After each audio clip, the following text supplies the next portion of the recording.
¡Hey! ¿Qué pasa, Mogamers? Hola, ¿qué tal? ¿Cómo estamos? Bien, ¿cómo estamos? Hoy. Hola, se oye bien, se oye. Que el OBS se me ha actualizado y estoy aún con cosas. Novedades. No sé lo que va a durar la novedad, la verdad. Es que el otro día ya hará un par de semanas, la verdad, del Game Pass desaparecía What Remains of Edith Finch, un juego narrativo que quería jugarlo en realidad. En realidad lo tengo en Play, que lo tiene también con el Plus, y entonces estaba también en el Game Pass y se iba a ir y digo, voy a jugarlo en PC. Y entonces pensé, digo, esto sí que me gustaría grabarlo, porque es un juego cortito, pero digo, que al final es un juego aventura gráfica, narrativo, también que esté yo ahí hablando por encima, un poco también estropear el juego.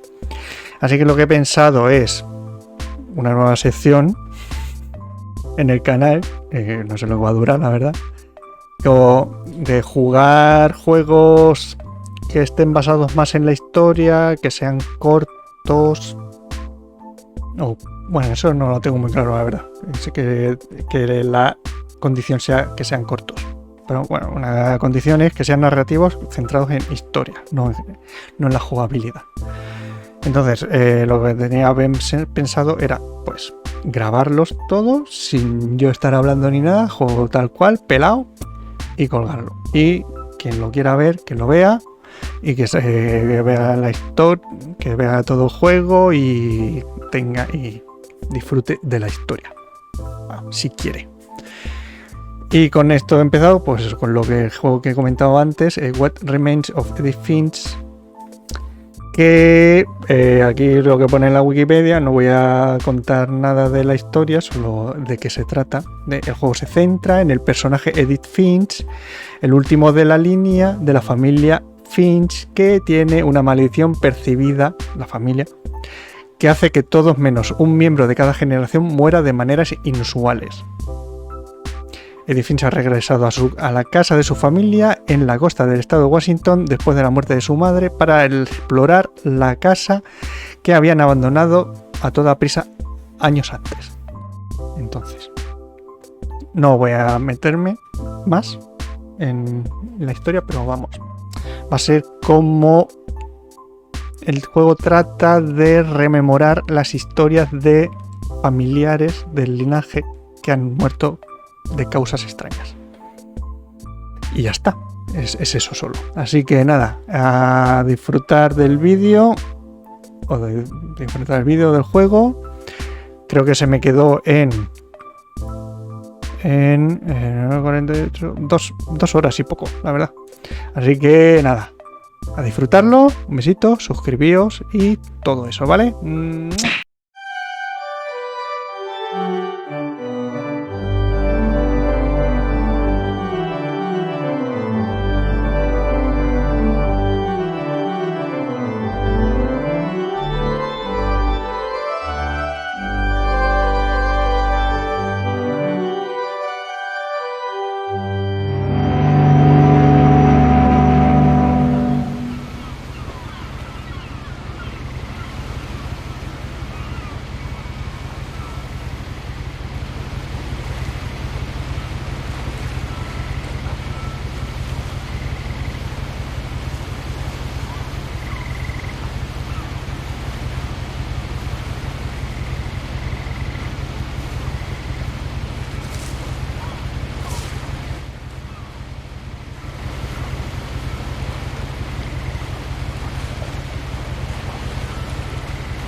A lot of this isn't going to make sense to you, and I'm sorry about that.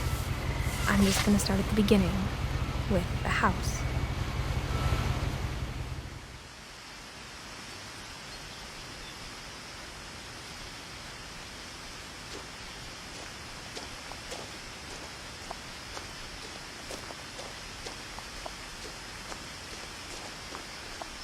I lived here until I was 11, but I wasn't allowed inside half the rooms.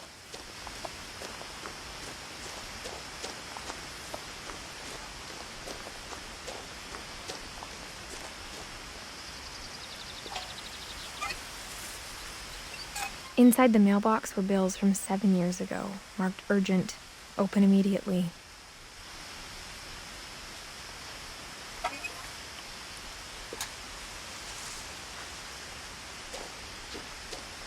I hadn't been back since my brother Lewis's funeral.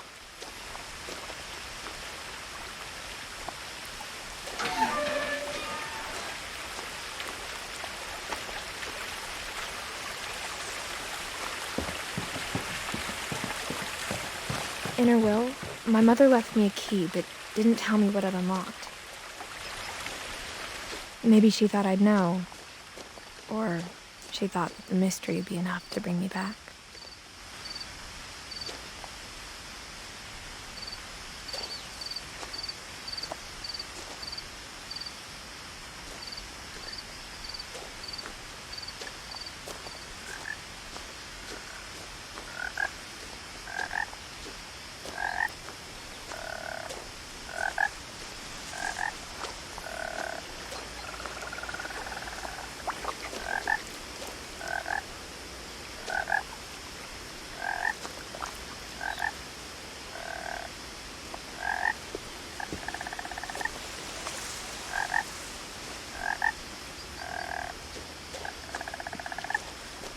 The truth is, even after I inherited the house, I never thought I'd come back to it. But now I had questions about my family that only the house knew the answers to.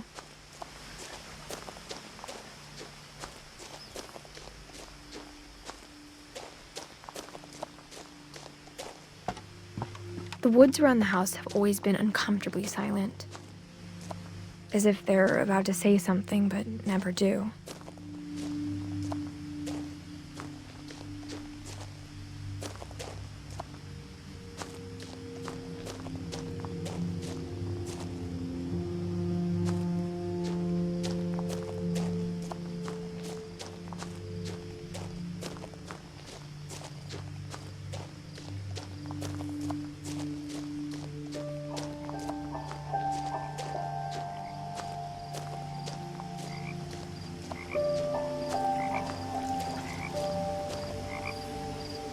The house was exactly like I remembered it, the way I'd been dreaming about it.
As a child, the house made me uncomfortable in a way I couldn't put into words.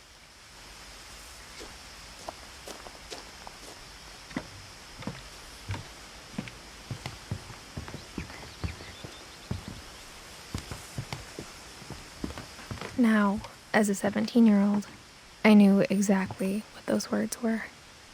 I was afraid of the house.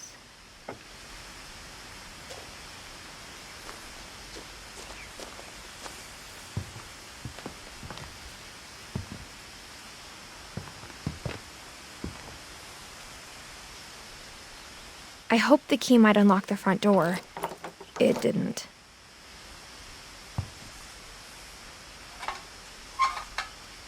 Looking in, I felt like the house itself had been waiting for me.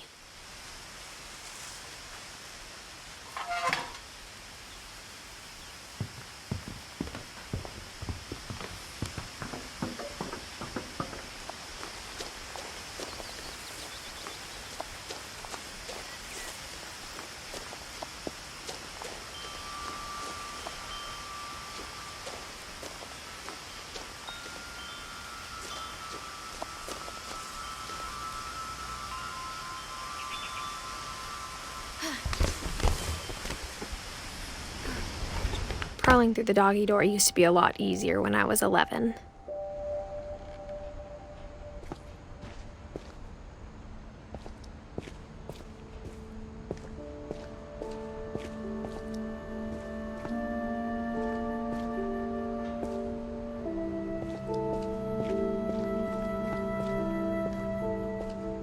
For the first time in years, I felt like I was home.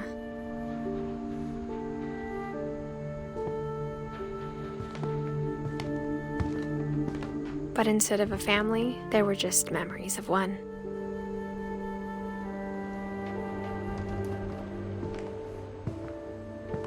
Like how after Louis started working at the cannery, we all got sick of eating salmon. Except our cat, Molly.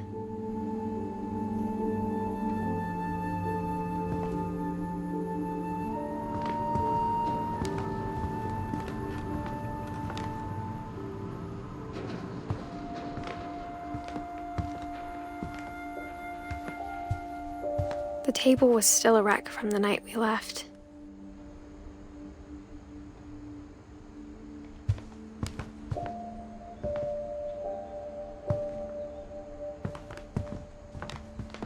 My mom was the only one of us who could imagine Great-Grandma Edie living in a nursing home.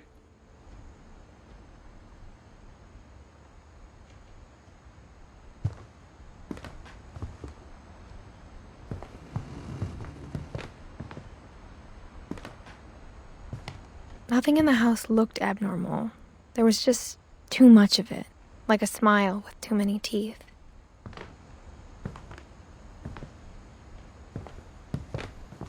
Even the fireplace had a story. Edie told me the bricks came from the original house, after it sank.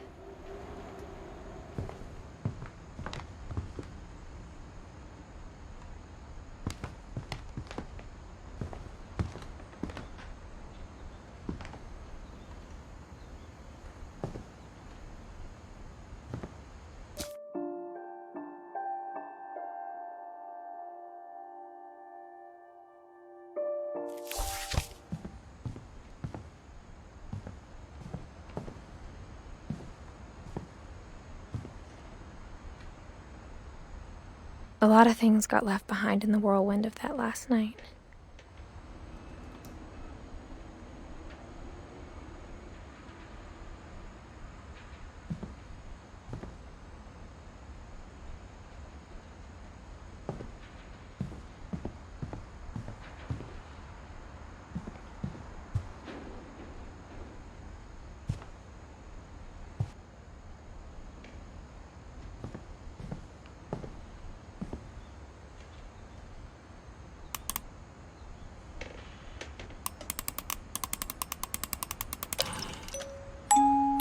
Great-Grandpa Sven built a music box for Barbara, along with the rest of the house.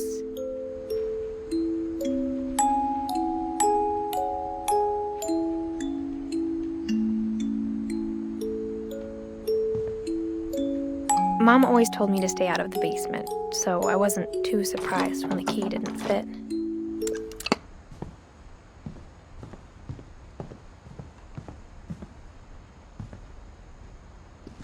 After Milton disappeared, Mom sealed up all the bedrooms. Then Edie retaliated and drilled peepholes.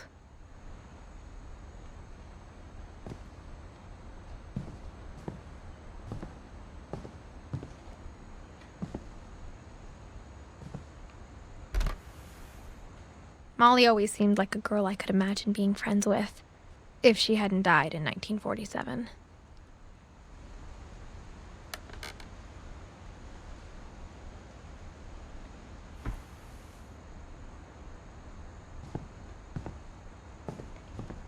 I spent a lot of time playing in Great Uncle Walter's room. I think my mom sometimes regretted not sealing it up.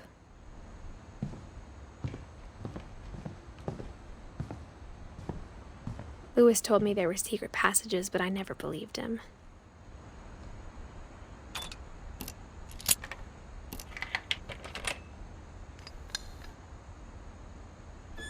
Turns out, my mom was really good at keeping secrets.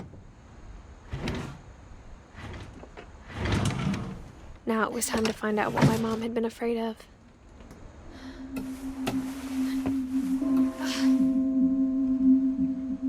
From the paintings on the wall, it was clear my brother Milton had been here before me.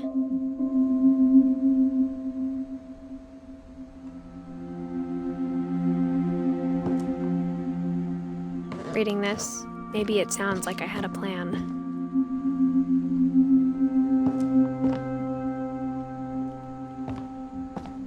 But I had no idea what was behind that door.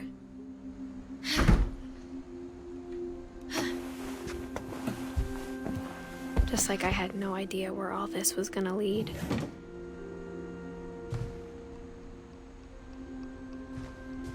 I grew up looking at Molly's room through the peephole. Molly's gerbil had a tiny bedroom with its own even tinier gerbil cage.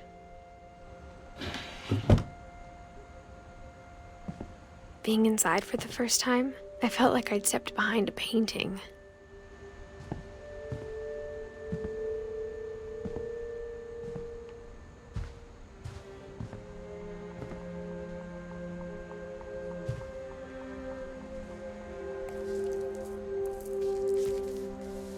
December 13th, 1947. Dear Diary, I'll be gone soon, but I wanted to tell somebody about what's gonna happen. It started when Mom sent me to bed without dinner. I woke up and I was starving, so I looked around for something to eat.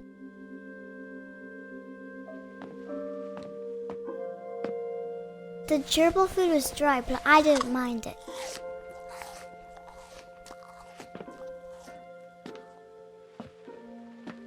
My Halloween candy was all gone.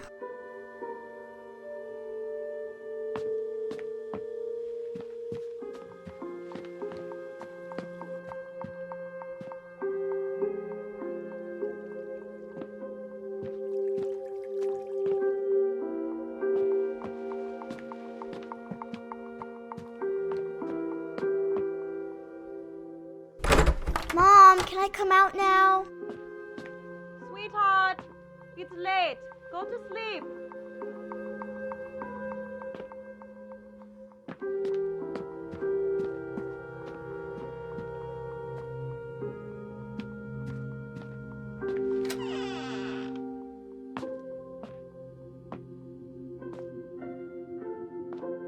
I kept eating and eating.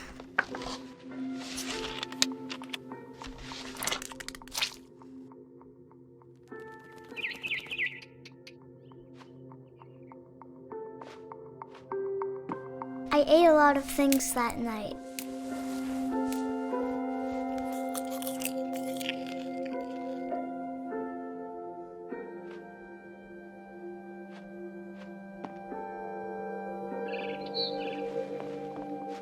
Then I heard chirping outside my window.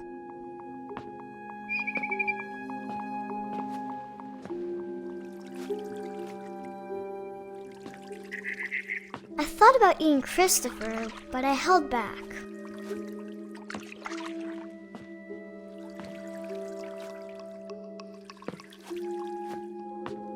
It was a barn swallow going back to her nest.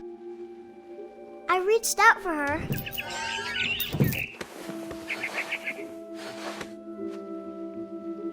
And suddenly, I was a cat.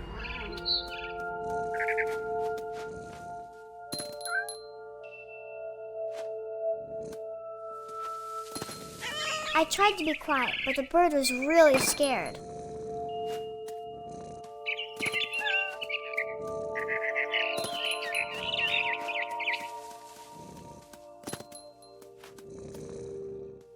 Mom and Dad didn't even look at me.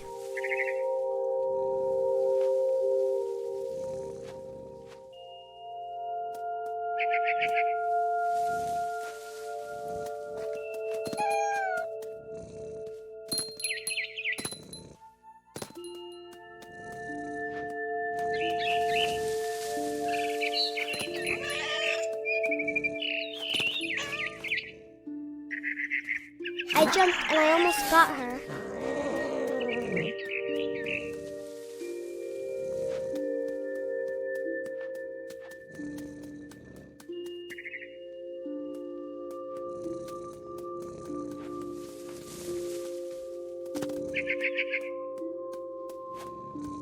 I could tell she was getting really tired.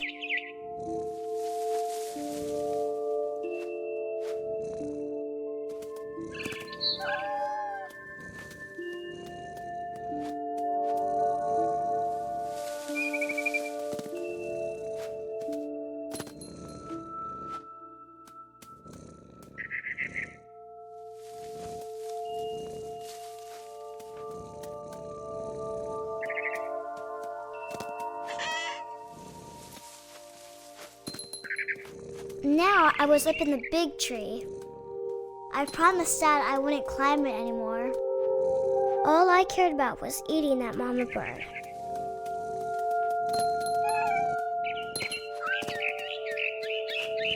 I gobbled her up. And suddenly, I was an owl. First, all I heard was the wind. Then I heard little teeth nibbling in the grass.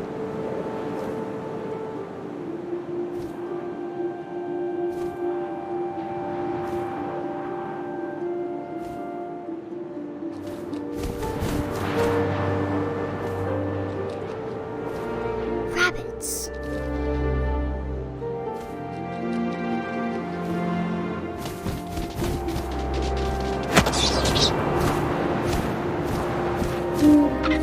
I imagined his face looking up and seeing mine through my talons. I swallowed him up, and I didn't chew one bit. Then I flew off to find something bigger.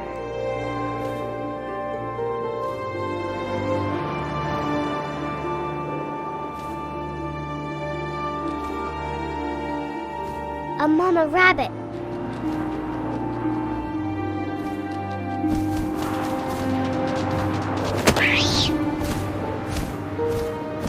She was almost too big to carry. I started choking, but I couldn't stop eating. And suddenly, I was a shark.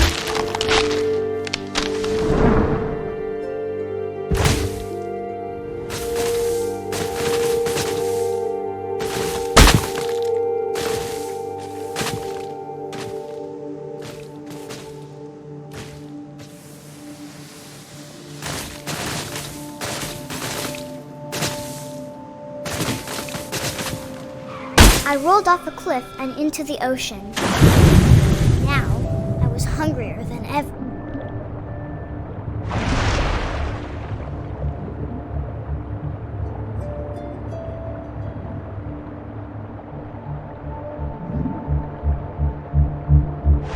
I wanted fat, juicy seals.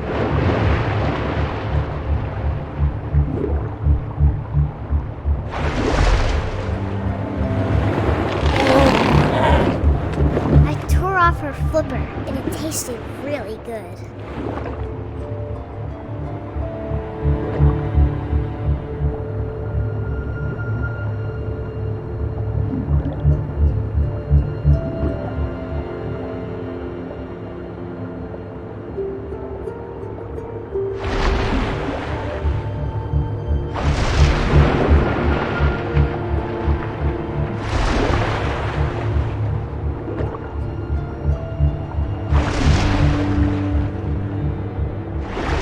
Grabbed on tight, but I was so hungry, I jumped out of the water. When I opened my eyes, everything had changed.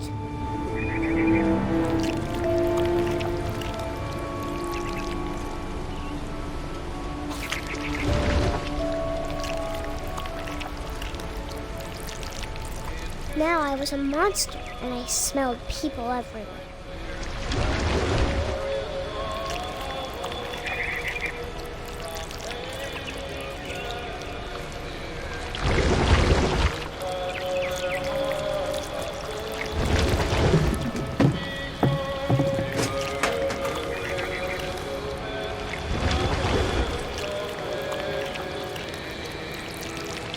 I was big, but I moved real quiet.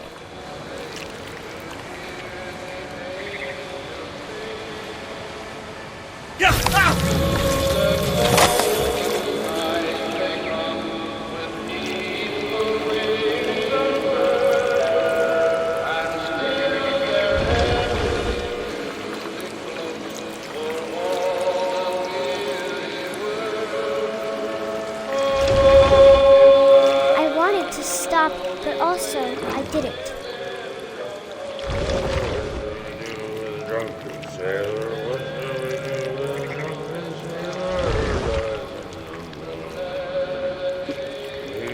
Belly with a rusty razor, his belly with a rusty razor, his belly with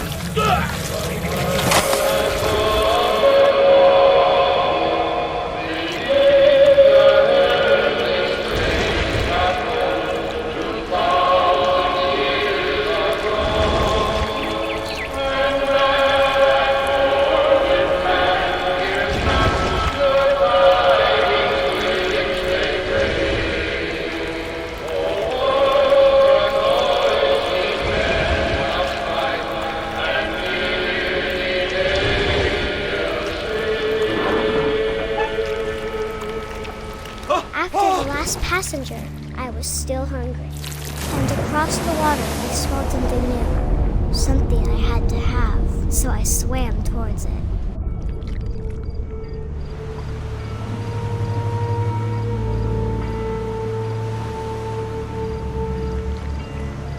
I slithered onto the sand, and the good smell went into an old pipe.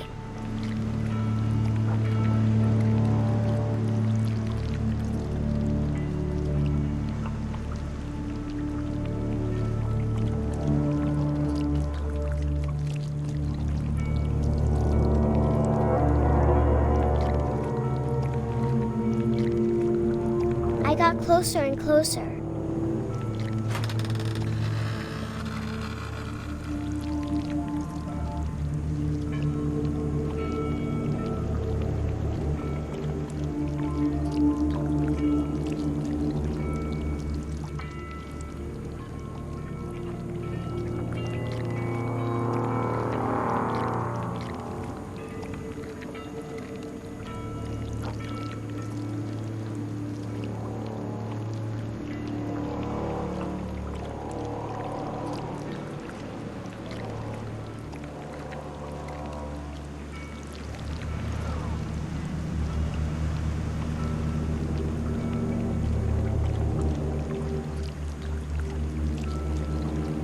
All my stomach started growling. And suddenly, I was me again. I held my breath for a long time, but I couldn't hear anything. I think it's waiting for me to fall asleep. But it's not going to wait much longer. It needs to feed, and we both know I will be delicious.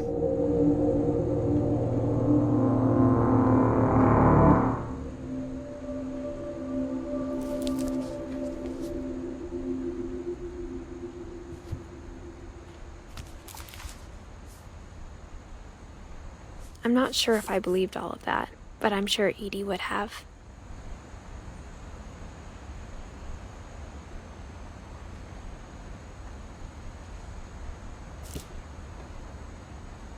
I got the sense Edie had spent a lot of time here, before my mom sealed the doors.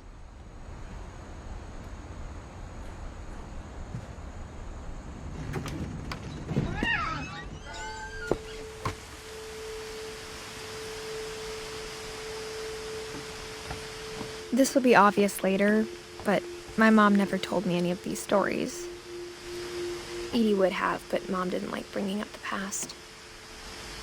Though, when we adopted a stray kitten, she was the one who named it Molly.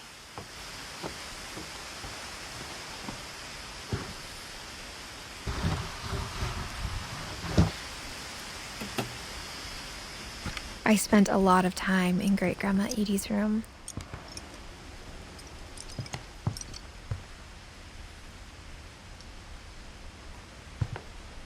Louis died a week before we left, but Edie had already started to memorialize him. Her room was like a museum. For 500 years, the Finches have been famous throughout Norway for their fortune and misfortune.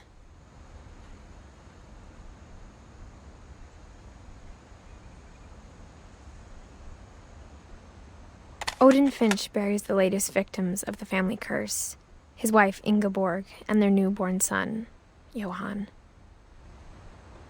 On January 7th, 1937, he set sail with his family and his house, hoping to leave the curse behind. But 40-foot waves off the coast of Washington send the house and Odin to the bottom of the sea. Odin's daughter Edie, with husband Sven and baby Molly, step ashore on their new home, Orcas Island. Odin Finch is the first to be buried in the new family cemetery. His daughter Edie is already dreaming of a new Finch house.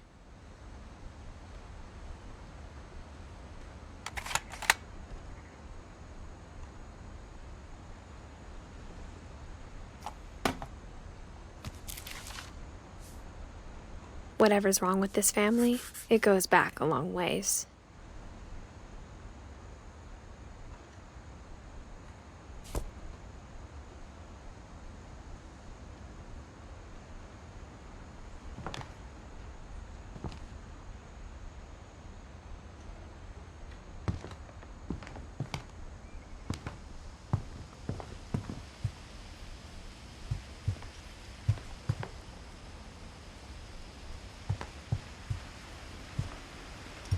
Edie gave a big interview about a mole man living under the Finch house. My mom was furious.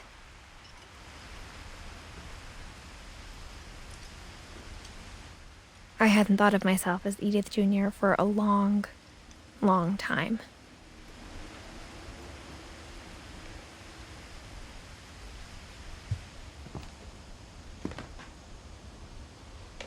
When Edie told people Sven was killed by a dragon, she could also have said he was building a dragon-shaped slide that collapsed. She could have, but she didn't.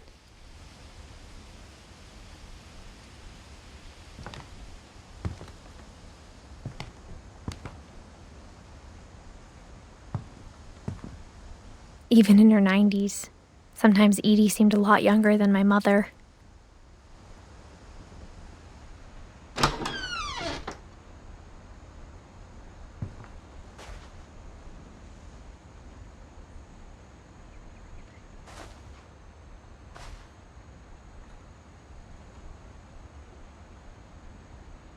The only trace Grandpa Sam's first wife, Kay, left on the house was the pink bathroom.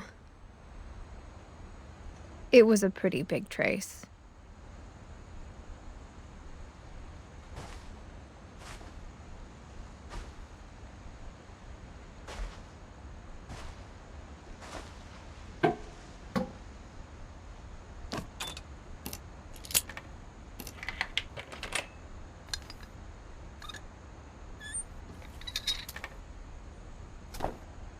There's a secret in this bathroom.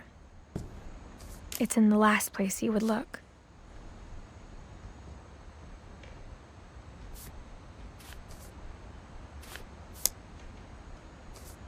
It isn't in the cupboard. It's hidden in this book.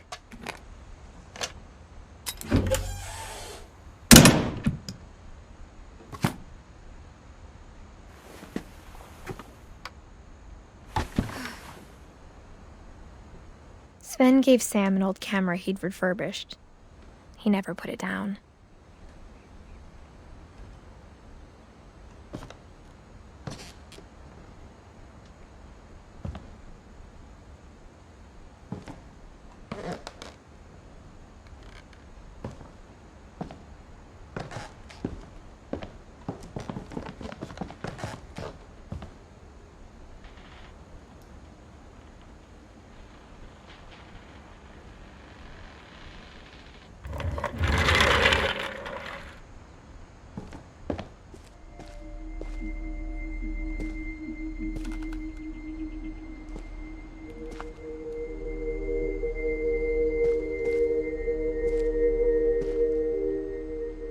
I knew Grandpa Sam had a twin.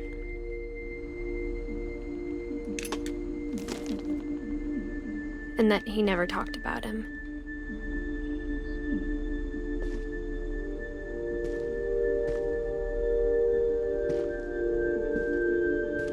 I guess my grandpa didn't like history any more than my mom did.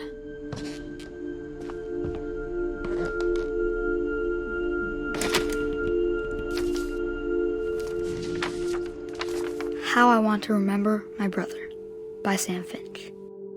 The thing I remember is that when he made up his mind, that was it.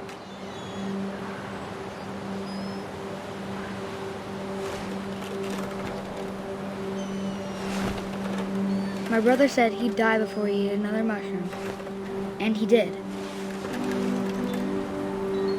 At Barbara's funeral, we swore we'd never be afraid again, and he wasn't. I think Calvin always wanted to fly. Sam! Calvin! Dinner's ready! Coming! But that day, he finally made up his mind to do it. I told him going around was impossible. Maybe if I hadn't said that,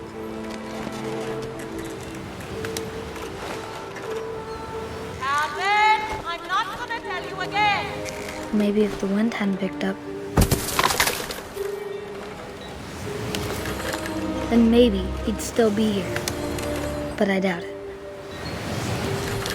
I think he'd already made up his mind. That's what I want to remember about my brother.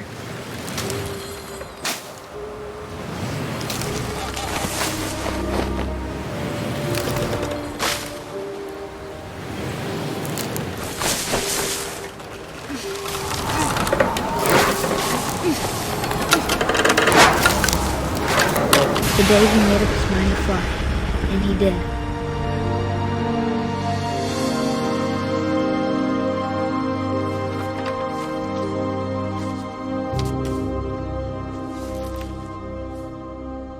Calvin's story felt strangely familiar.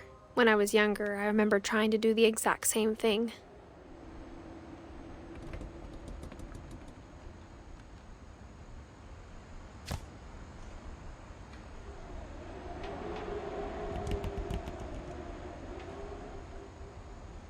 After the funeral, Edie roped off Calvin's half of the room.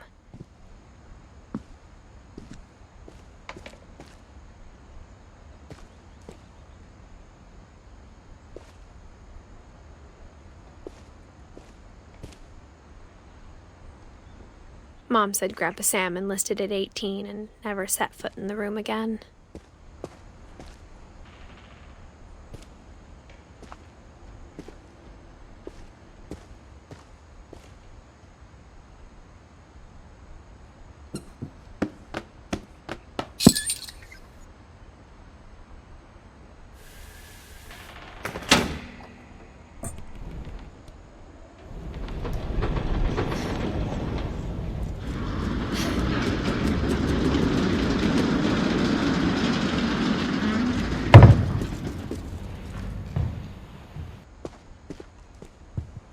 The passages were a pretty tight fit.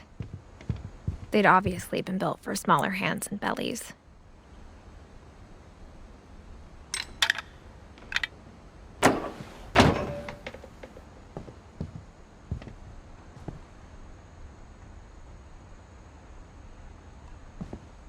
Edie's father, Odin, built the original house. Whenever people ask me about my family, the first thing they always want to know about is Barbara.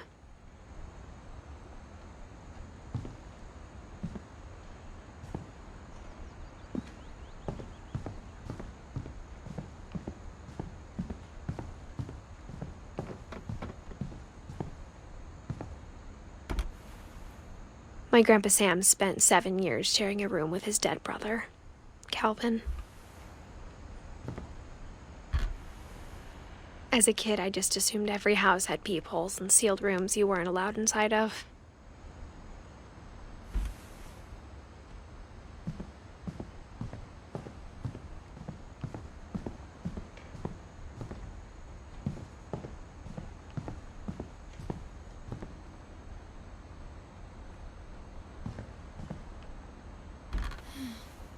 Barbara was a child star for 2 years, until America grew out of it.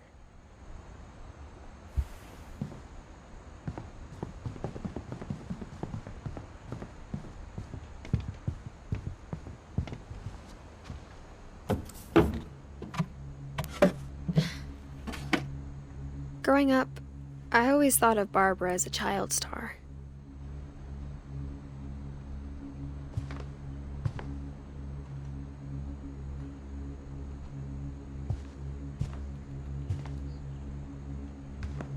I never thought about how hard it must have been for her afterwards.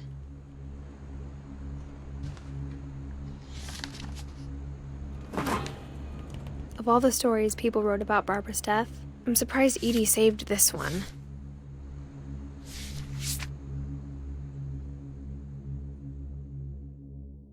Old Jack here with another ghastly tale inspired by America's most unfortunate family. I'm calling it The Surprise Ending of Barbara Finch.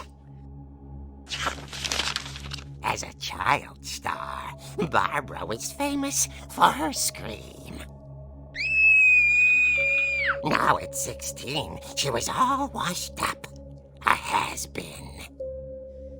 But in a lucky break, she'd been asked to perform her signature scream at a local convention for monster movie fans.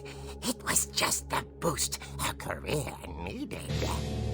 Unfortunately, her scream hadn't aged well.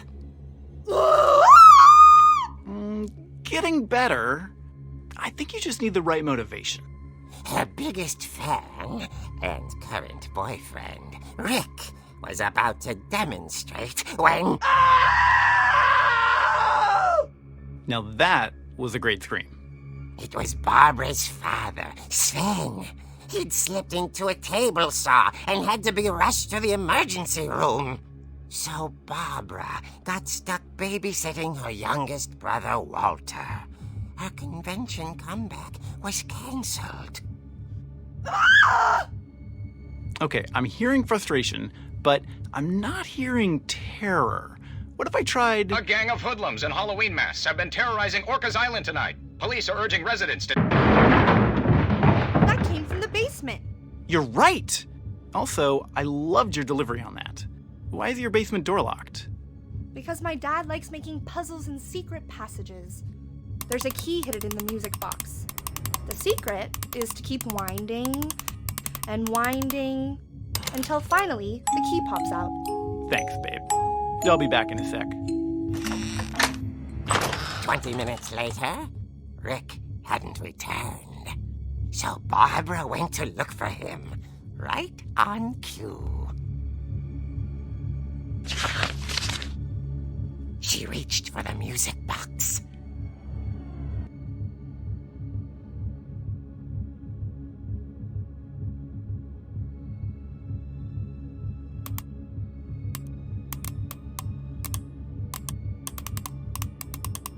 And as she wound the key, she listened for Rick, but the house was silent.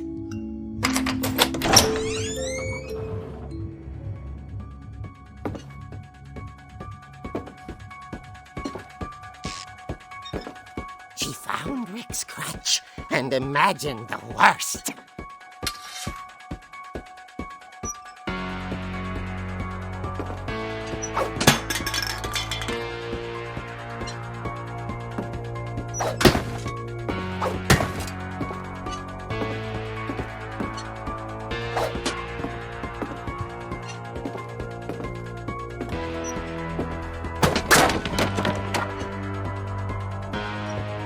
The gang's leader is the infamous Hookman killer, Dr. Carl Hamill, who impaled and then ate his family 10 years ago tonight.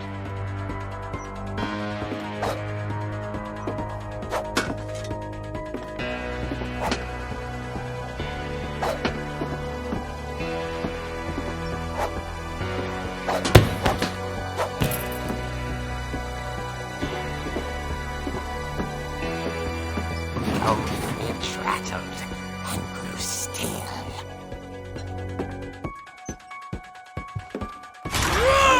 Oh dear! Oh! Rick? Barb, relax. I was just trying to scare you to help you find your scream. Well, I'm not scared, Rick. I'm furious. Then act furious. All I'm getting from you now is that you're hurt and confused and She threw him out, but she kept a little something to remember him by. Barb, have you seen my other crutch? And she was still holding it when she fell asleep watching the late picture show. Hours later... Barbara! Walter, what's going on up there? Ah! Okay, I'm coming up, but if this is a trick, you're dead, Walter.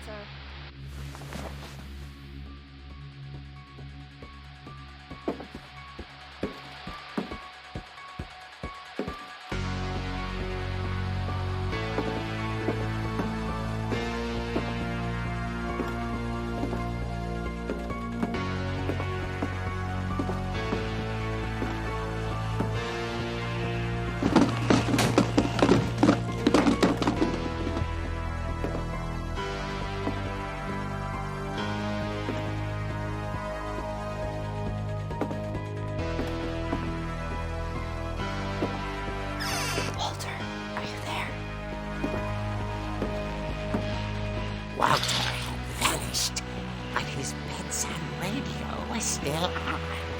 Orcas Island police describe the man as 6 feet tall, with a steel hook for a hand. Residents are urged to lock all doors and windows and notify the police of any suspicious activity. Barbara turned, saw the hook man, and was speechless. He was quite smashing. And here he was. He couldn't get enough of Barbara. Okay, Barbara, there's gotta be another way out of here.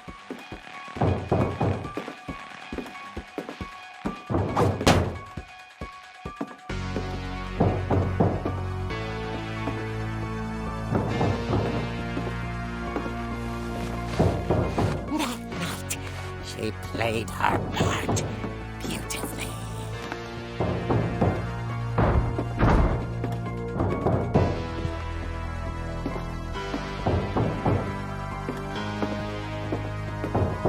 She thought about abandoning Walter, but just couldn't do it.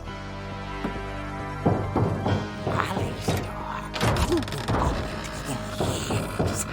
The hinges groaned.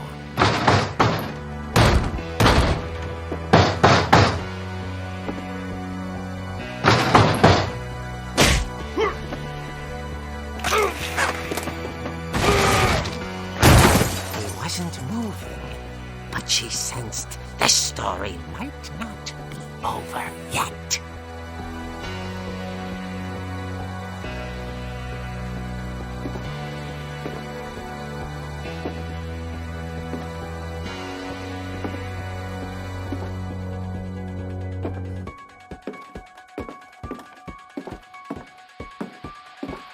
The hookman had vanished. She listened for his breathing, but all she heard was...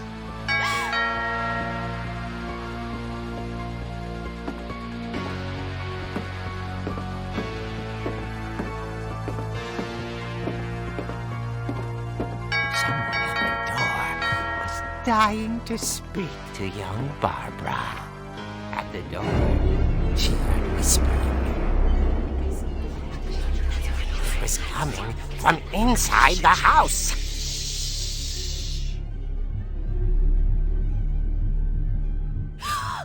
Oh dear.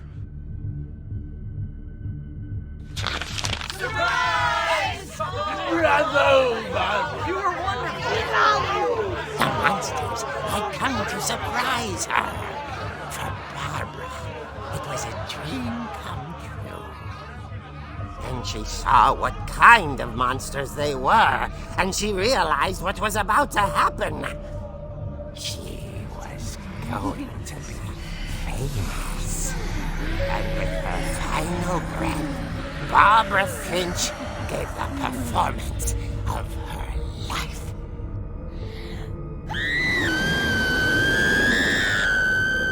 I wasn't there myself, but I hear Barbara was magnificent.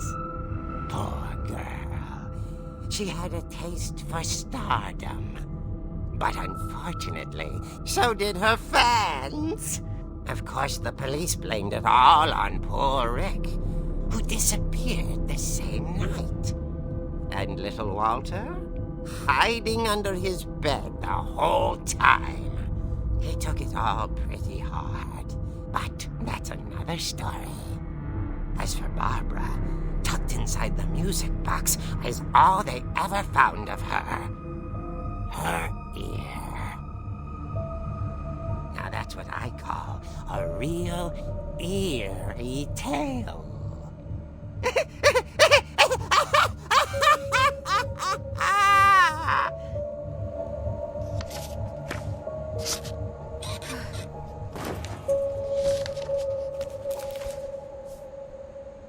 Edie told me all Barbara wanted was to be remembered, as absurd as that comic was. Maybe what Edie saw was a happy ending.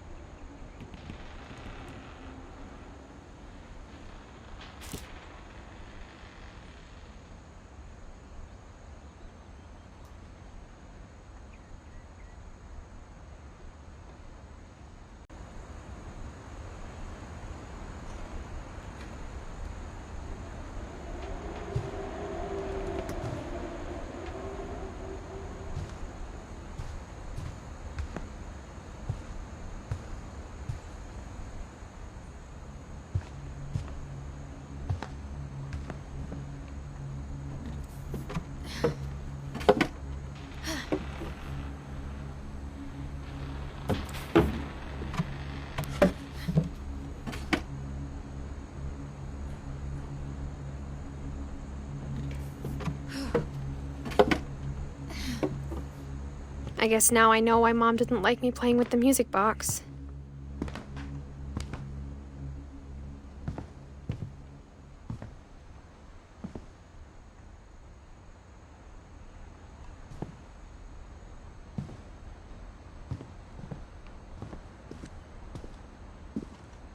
Mom must have locked the third floor stairs on the night we left.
Mom said the basement was off limits, unless I wanted another tetanus shot.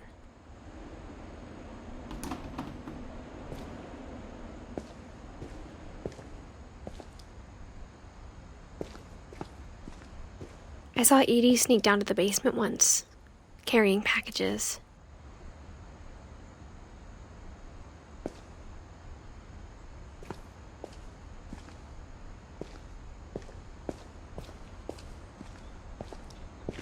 I thought maybe she was hiding presents.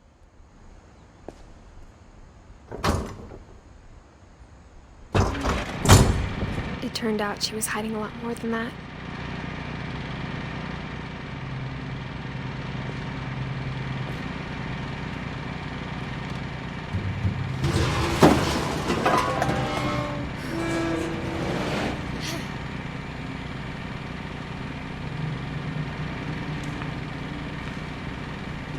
I remember asking Mom once about where Walter had gone. She She said after Barbara died, he got as far away as he could.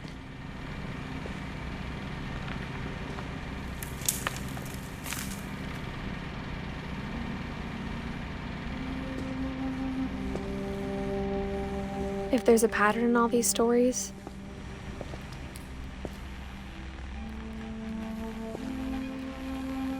I think it's that none of us has gotten very far.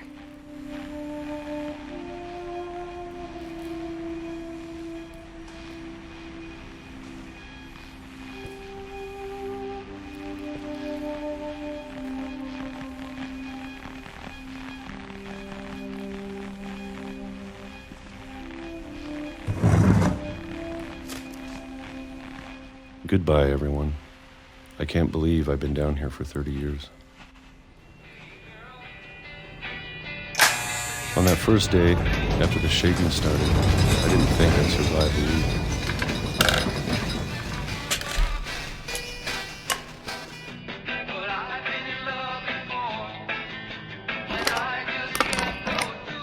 But after a few days, I settled into a routine. That's what kept me sane. Having a schedule, living for today. I always expected to be dead tomorrow. But if you wait long enough, you get used to anything.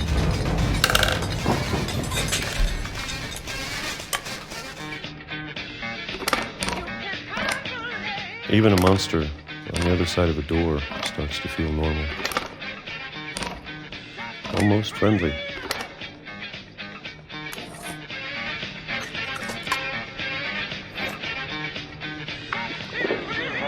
And then one day, everything just stopped.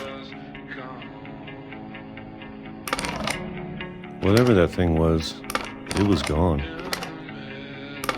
Maybe it got tired of waiting. Or maybe I just got tired of being afraid.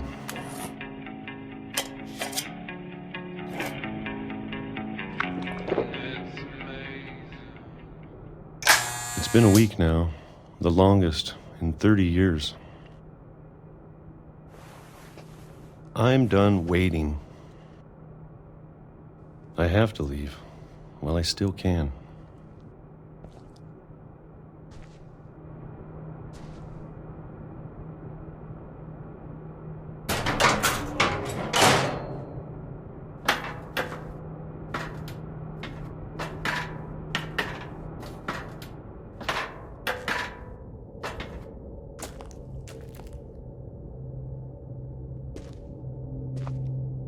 I know it's out there, somewhere. Whatever killed Barbara and Molly and Calvin.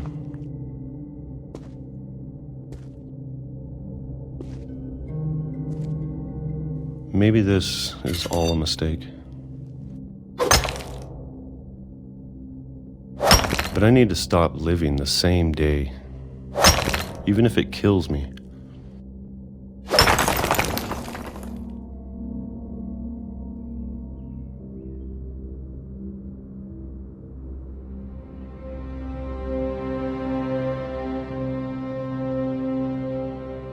Whatever's out there, I want you to know I'm ready for it. I'm going to appreciate all of it, especially the food. I don't mind if I only have a year left, or a month, or a single week. I'd be happy with one new day. I can already imagine the sun on my face.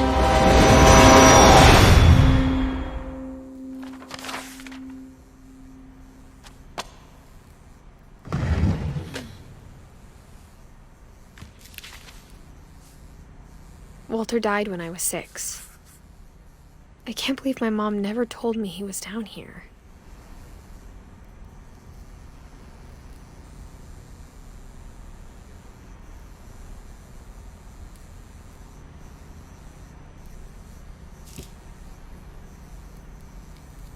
I'm sure my mom was trying to protect me.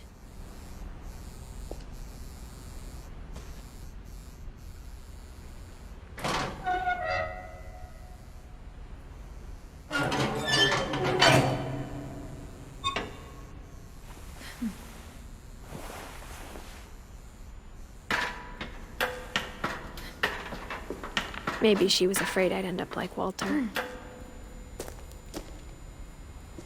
But if she never told me about an uncle under the house, I can only imagine what else she was hiding.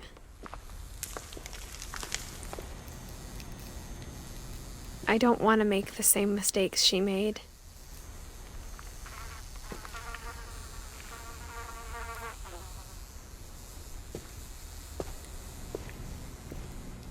Trying to bury something that's still alive.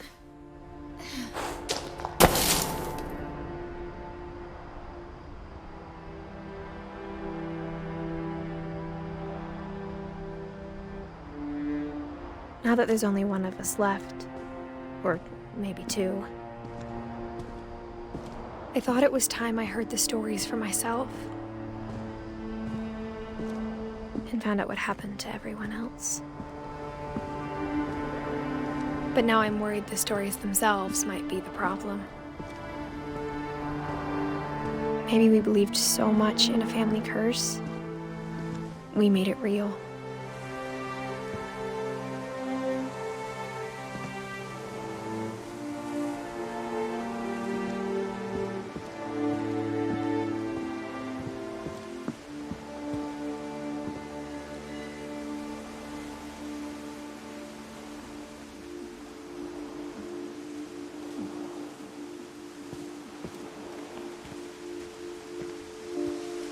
I don't know if I should even be writing this.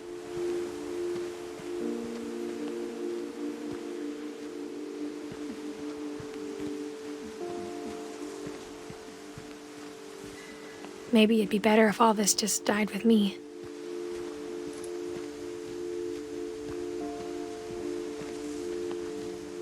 But I thought you should know about your family.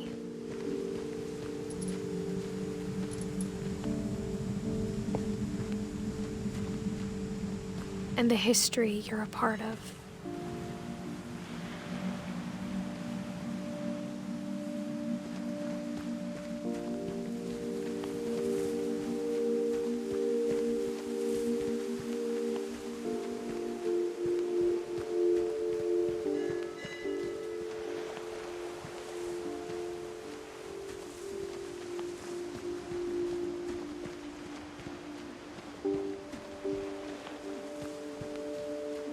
Though to be honest, I feel as lost as you probably do right now.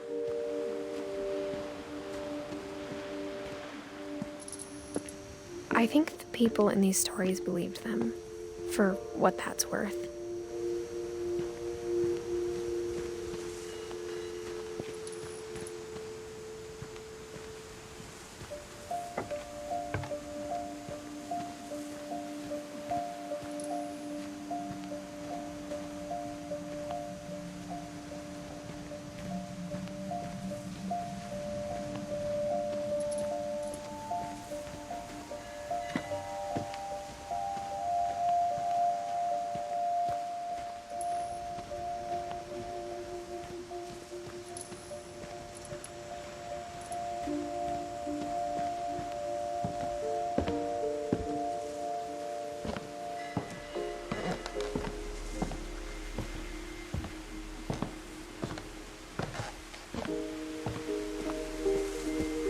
And when you look at the house, that history of imagination and stubbornness and madness,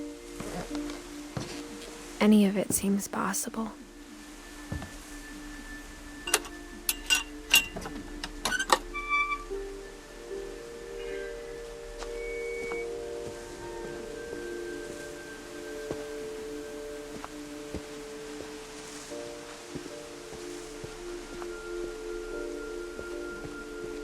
I think we've been surrounded by death for so long, we've just gotten used to it.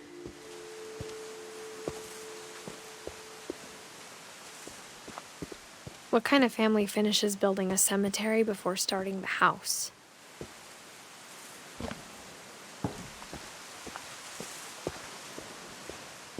It's embarrassing for me to admit this, but the pet cemetery made me more uncomfortable than the human one. 3 of the gerbils were mine, and 2 had been my fault.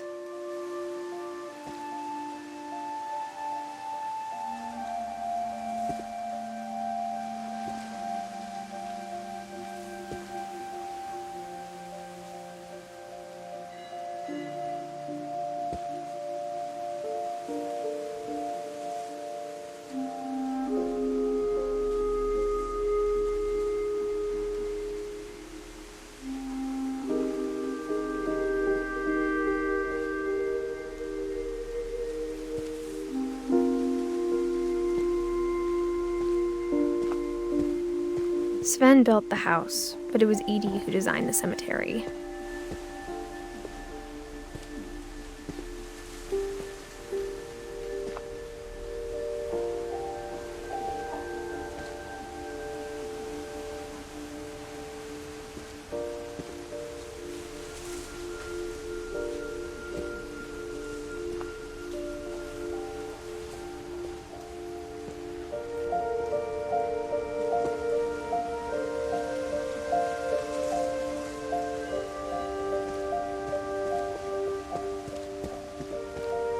I'm sure Odin's monument had been Edie's idea.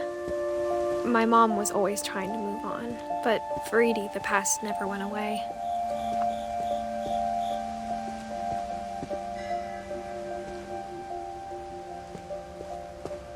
She could see it poking out of the water at low tide.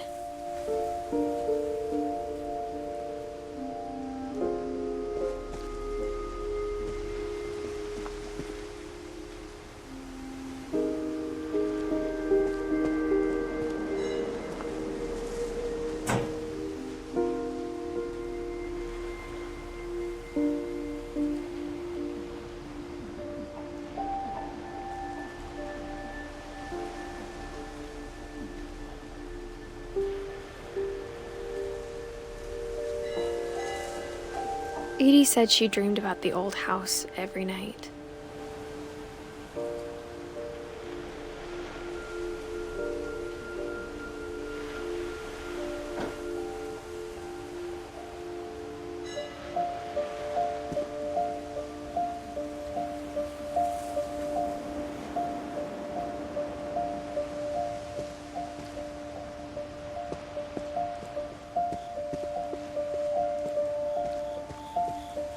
Edie's side was always easier for me to understand.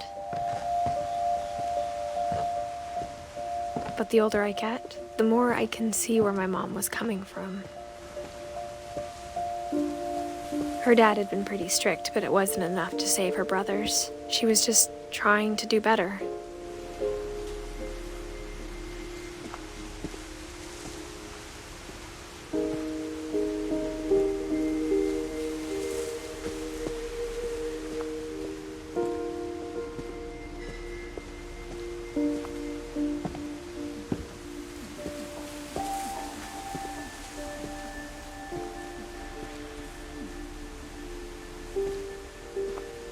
She lost 2 of her brothers, just like I did.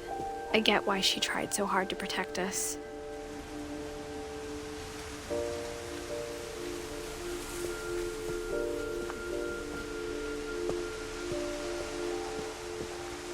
There's so many things I wish I could ask my mom now. Part of me thinks this is what she wanted all along. For me to come back someday and find everything out for myself.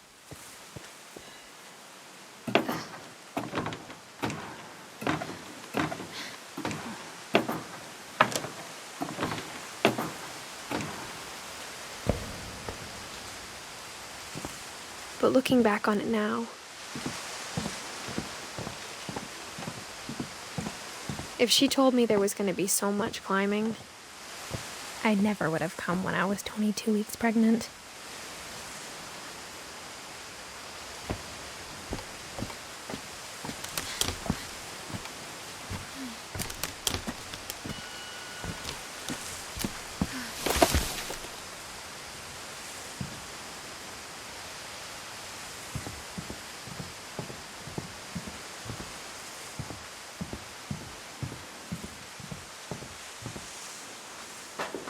I never met Grandpa Sam, but I think he and my mom had a lot in common.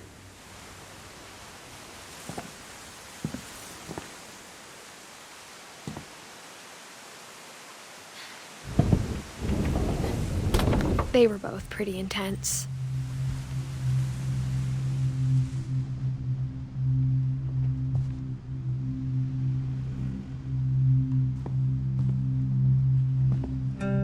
Instead of hiding from death, Sam seemed to go out of his way to meet it.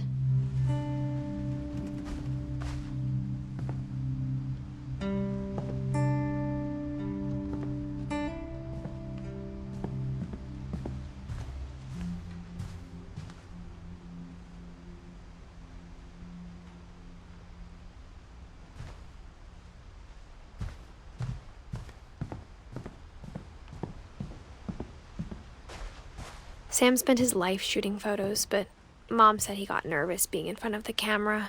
I guess we're all afraid of something.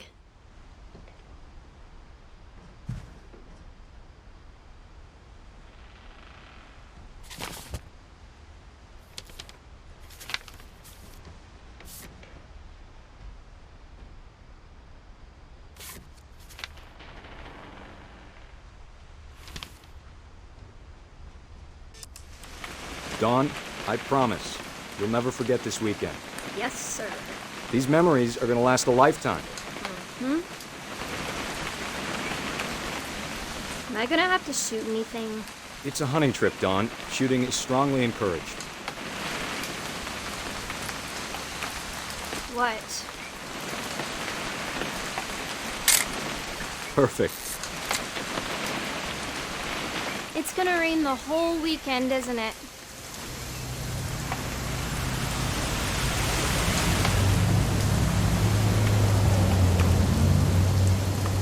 I will never forget this weekend, Dad. That's the spirit. Okay, got it. I'm gonna take some pictures, okay? Just be careful. That camera's older than you are.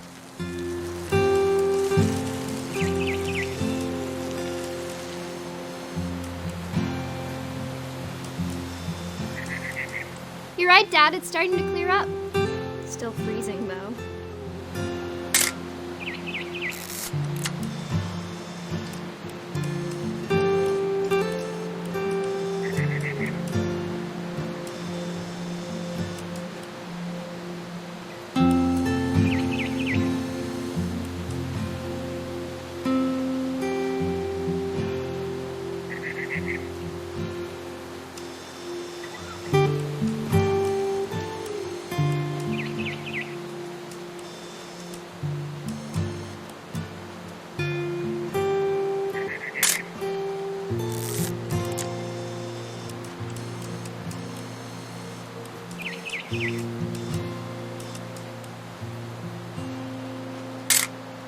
Aw.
Definitely should not have drunk all that coffee.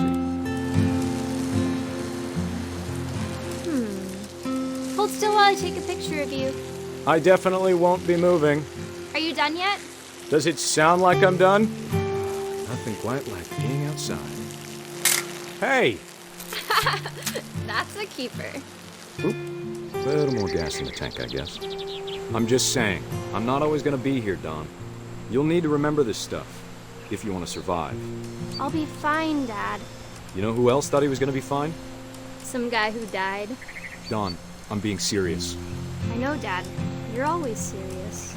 Doesn't being out here make you want to chill out? Well, to tell you the truth, I haven't been out here in 20 years.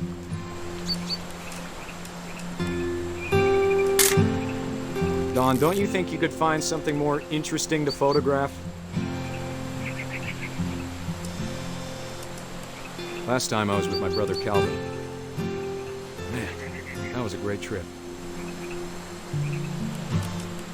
Your grandpa Sven taught us how to fish, how to build a fire. We found an old logging trail. There were deer everywhere. I bet if I could remember where that trail was, we'd spot a buck for you in no time. Give me a minute to check the map. Dad! Good eyes, Don.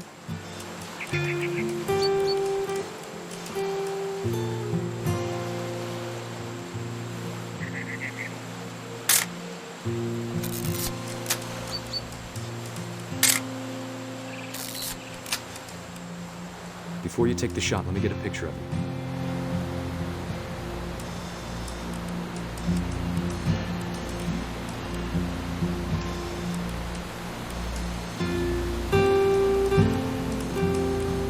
Dad, I... Just breathe. Turn off your imagination. Focus on your target.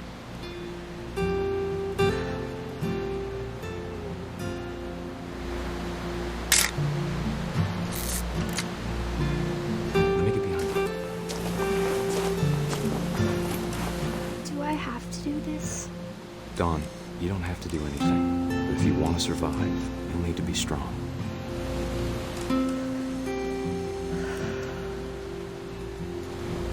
Now keep yourself squared up, elbows down, like we practiced.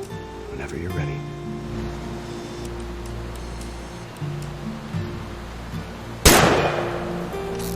Great shot, Dawn!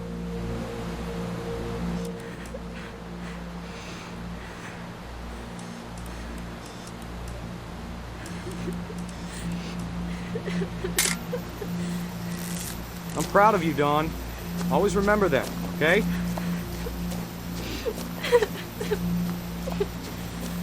Dad, it's twitching. I think That's it's totally normal, Dawn.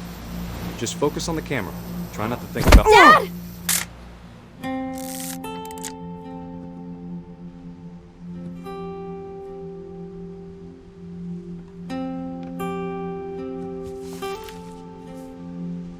Of all these stories, that's the one I wish most that my mom had told me.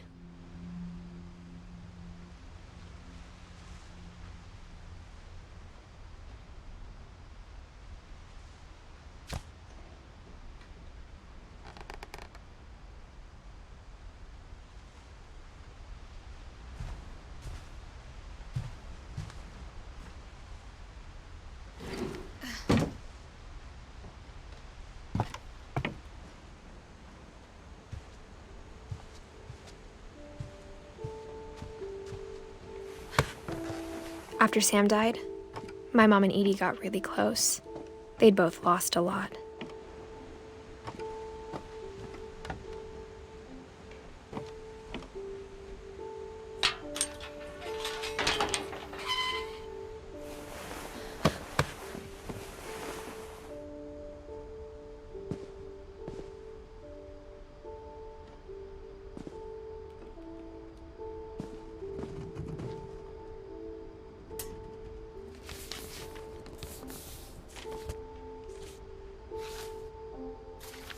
Dear Kay, do you remember the way Gregory used to laugh when he thought he was alone?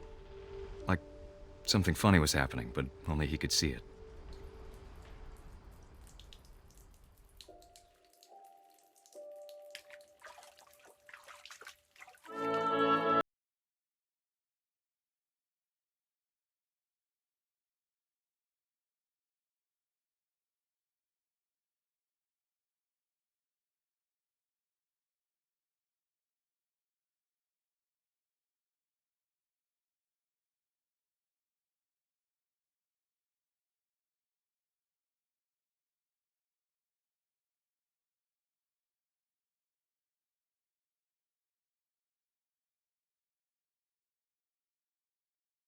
Over, Gregory. It's time to... Hold on, sweetie. Hello? Sam, I told you I don't want to talk right now.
Maybe if I hadn't called that night. Damn it. Hold on, I don't want Gregory to hear this.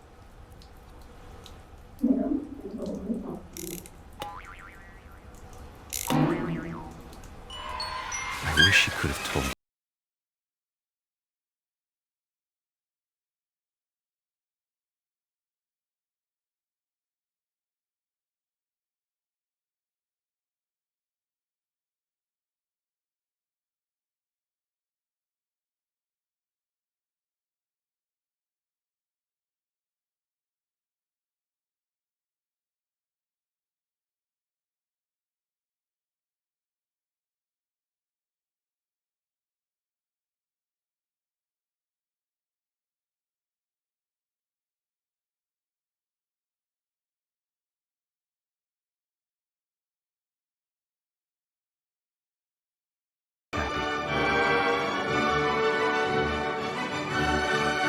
Want you to be happy too.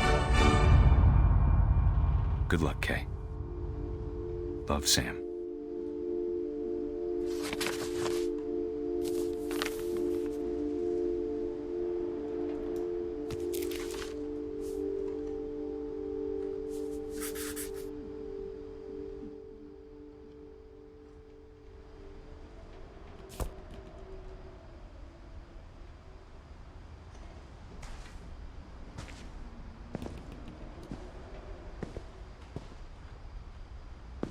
I can't imagine my mom ever writing poetry, and yet...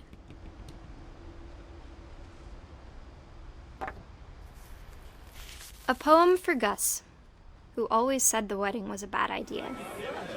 Our father never hit us kids, at least not very hard, before the day my brother said with teenage disregard that he'd be dead before he'd see a wedding in our yard.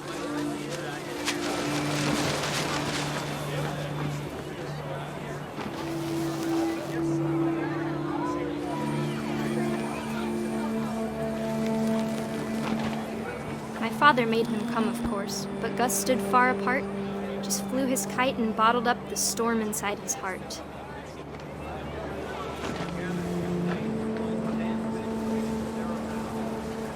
I tried to talk him out of it, but though he'd never met her, "We don't need a stepmom," were the words that I now pronounce you husband and wife.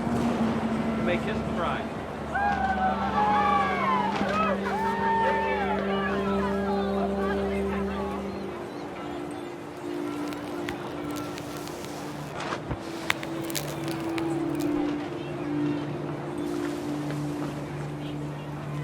When the time for photos came, Dad ordered him to come here. But Gus declined, and as a sign held up his middle finger.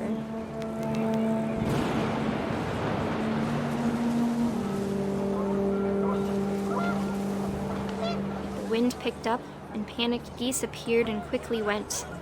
But all the humans did that day was go inside the tent.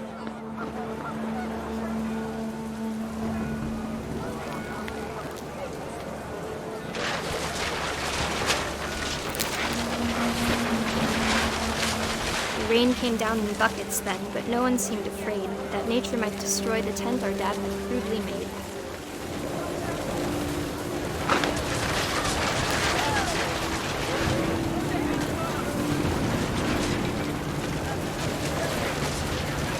The thunder sounded much too close and full of angry power. But all my father said to this was, "Make the music louder."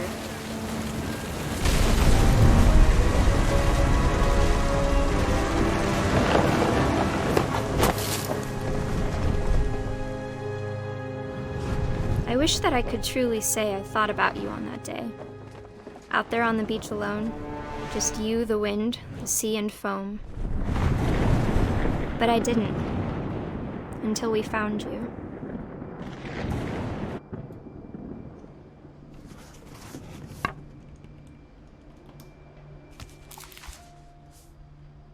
She never talked about him, but Mom told me once if I was a boy, they were going to name me Gus.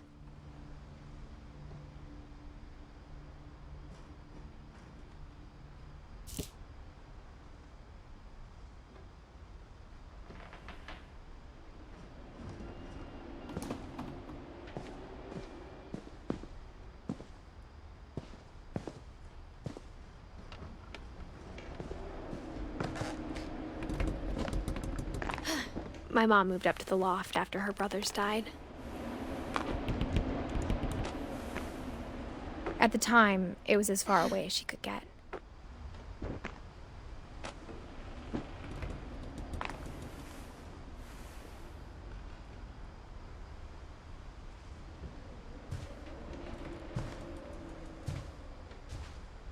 She spent a summer building houses in Calcutta, where she met my dad, Sanjay.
My mom moved to India a week after graduation and got a job teaching English.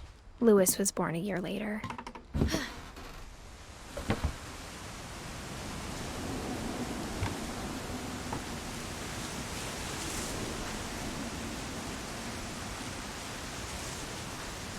When my dad died, I don't think Mom knew where else to go. I'm sure Edie was happy to have her back. And to see kids in the house again.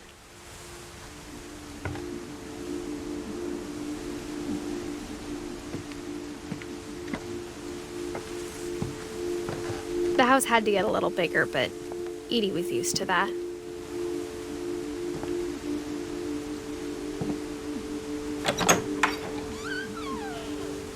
And for a while, things were good. Almost normal.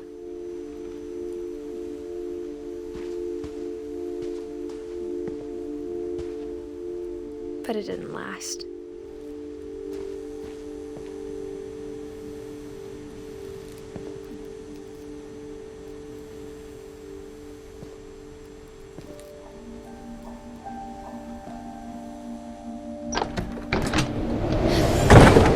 The beginning of the end was Milton's 10th birthday, when Edie gave him a castle.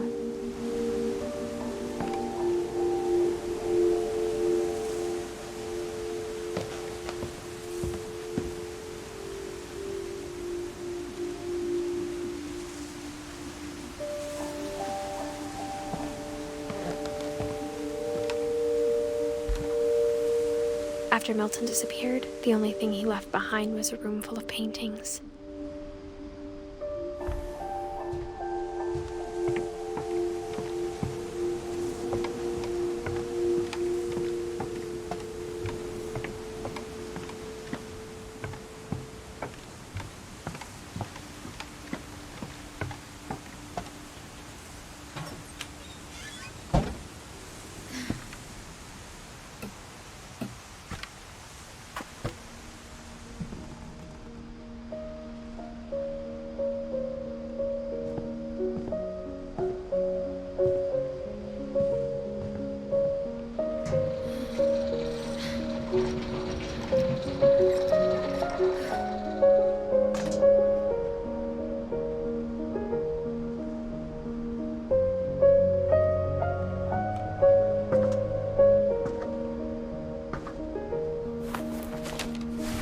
Milton Finch in The Magic Paintbrush.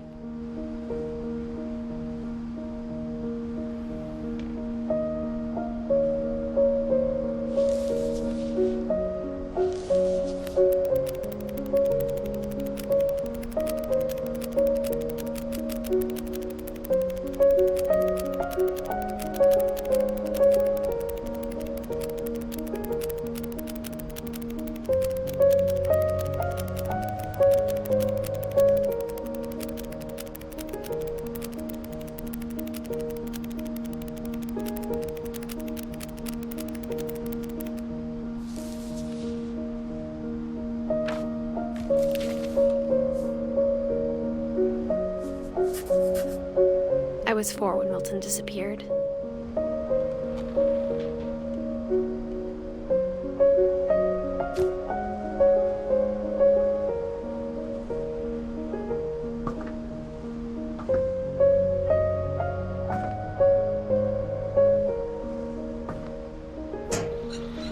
Mom spent months searching for my brother. Then she sealed the doors.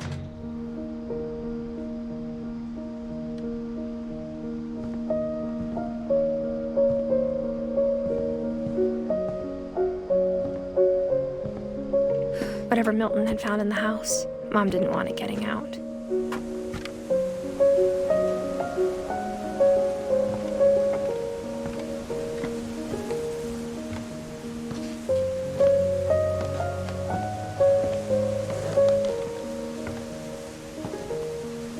Mom definitely blamed Edie, but I think Louis blamed himself.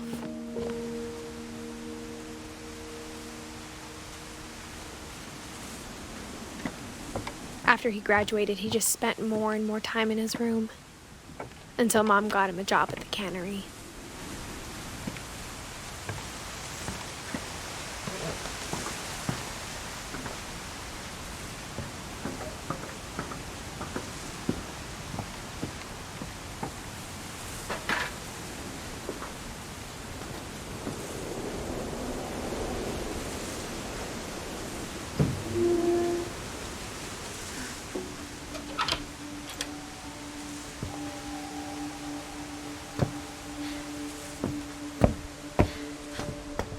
Lewis's room smelled very, very familiar. That part of him lived on.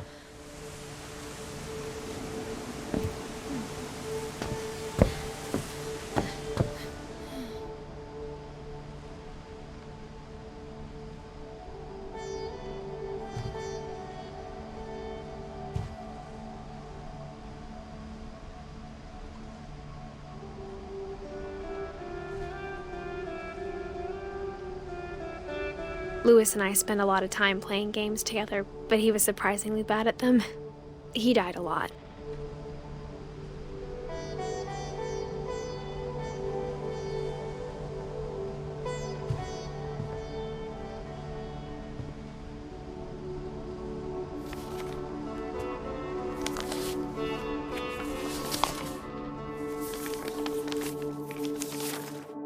Dear Mrs. Finch, as Lewis's psychiatrist, I can understand your desire for an explanation. As I see it, the trouble began in January, shortly after we convinced your son to seek treatment for substance abuse. Newly sober, I believe Lewis first noticed the monotony of his daily life.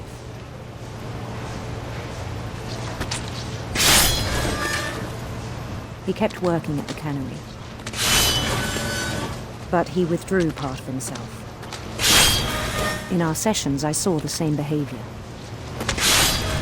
His mind began to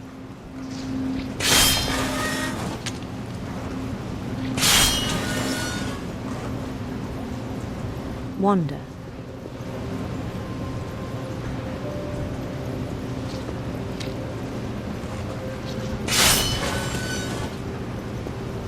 I asked him to describe it.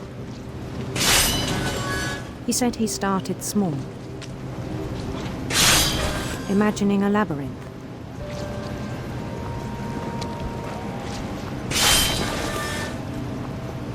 He'd feel his way about.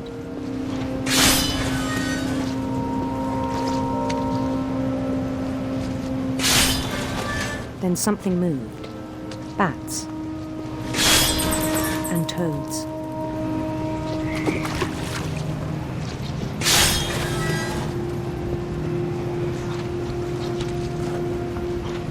And things that have not names. He knew it was all in his head.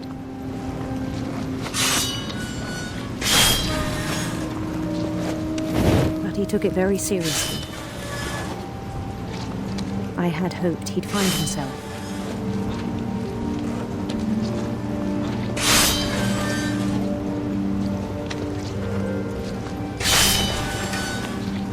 But he found something more.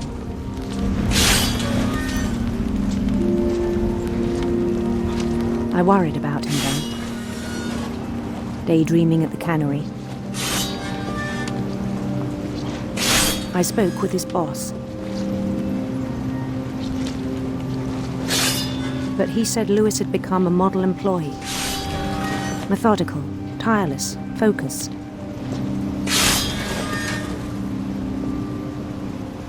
Like a whole new Lewis.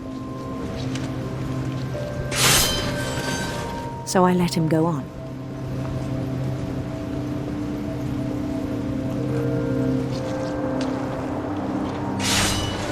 I even encouraged him. It seemed very promising at first. He told me he'd made a new friend.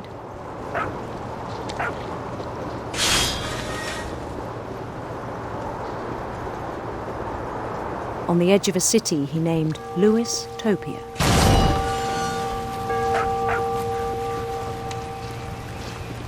He built the city up slowly, brick by brick.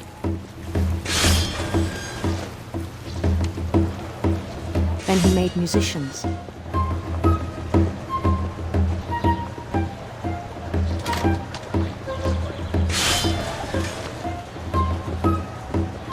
And songs for them to play. He talked about starting a band. And he was always humming something.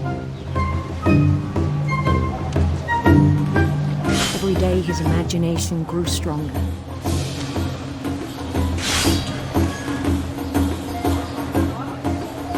He no longer spoke at the cannery.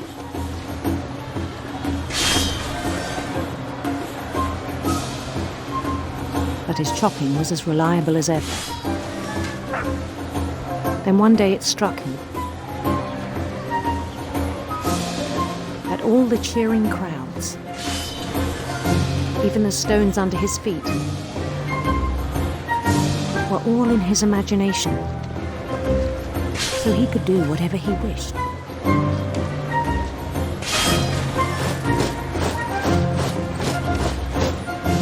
He held an election for mayor, and he won. They begged him to stay, but his mind was already wandering. It became a game for him.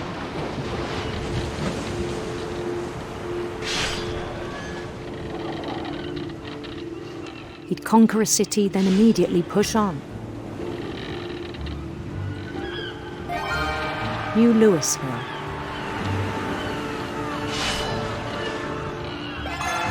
St. Louis. He started drifting away from our reality.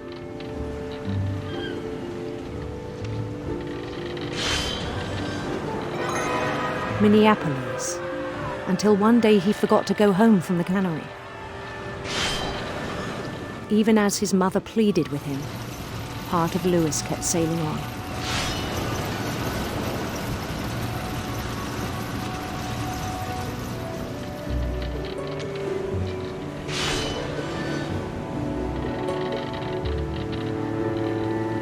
In Louisburg, he heard rumors of a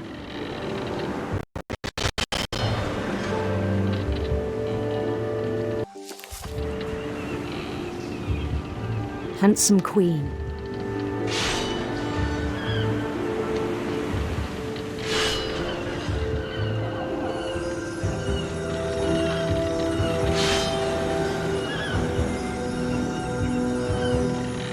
The queen was on her own quest for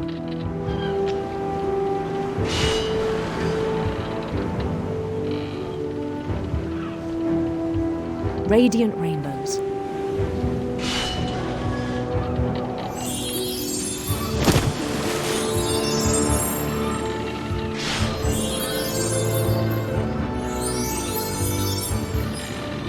He followed the sound of her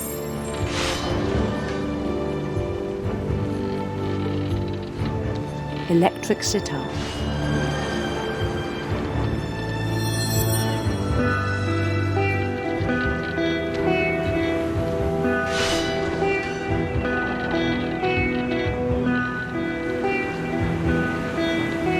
His chase led him to a golden palace east of the sun and west of the moon. Even then, his logic remained sound.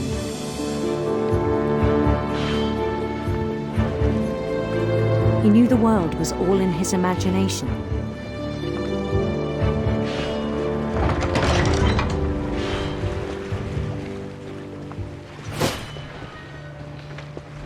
But he was so proud of having created it.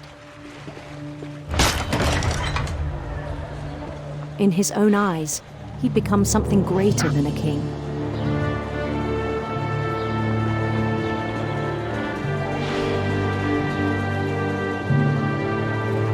For someone who'd never known success in the real world, I think it was overwhelming. And then it struck him that the real Louis was not the one chopping salmon, but the one climbing the steps of a golden palace.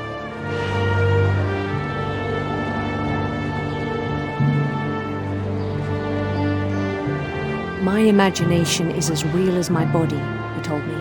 It was hard to argue with him.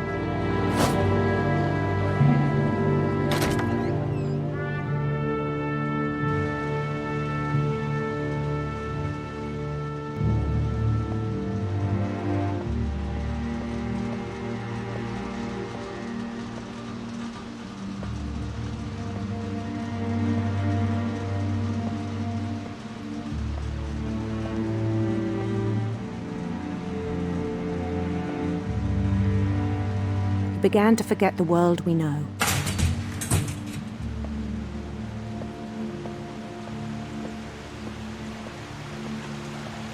I think it pained him to remember Lewis, the cannery worker.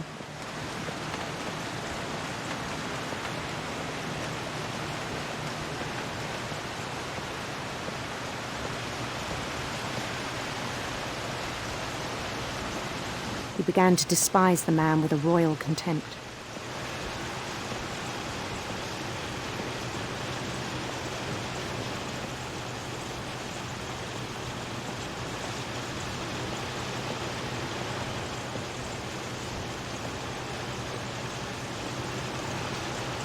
I still thought I could save him.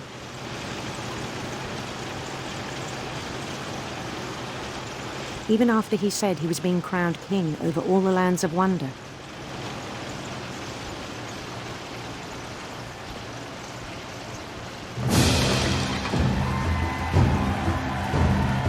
The palace would be packed with his companions.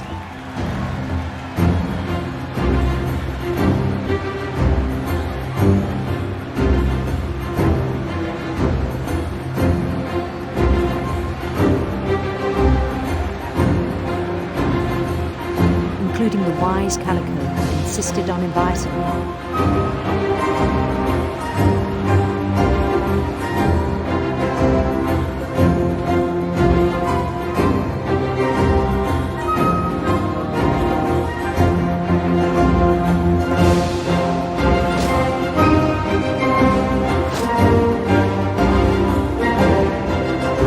His queen waited, holding his crown.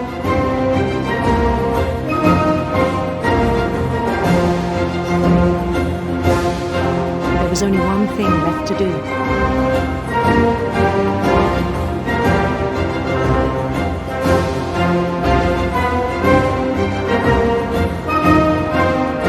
Bend down his head.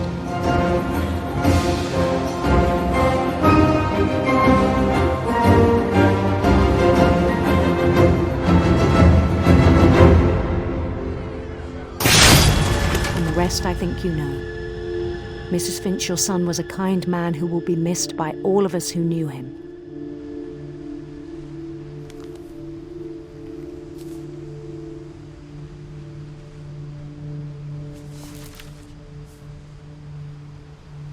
My brother was really cool. I wish you could have met him.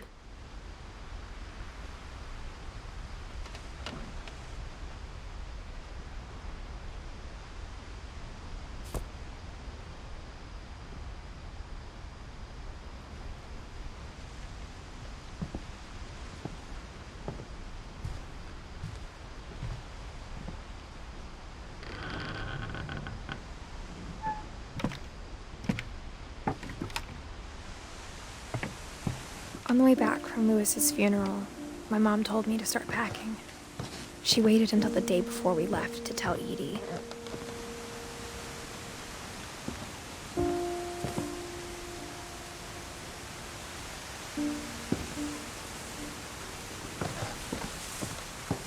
I'm not sure if she wanted to make it easier or harder.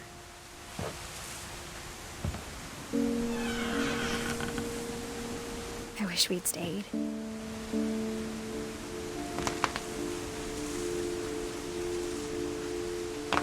But I understand why we left.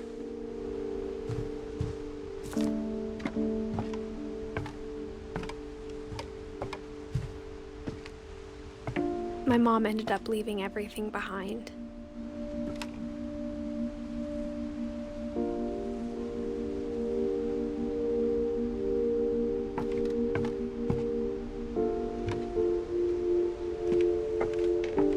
What happened that night had been coming for a long time. Maybe it should have come sooner.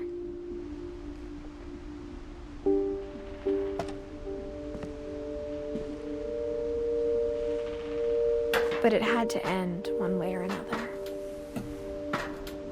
All that's left now is to tell you about that last night.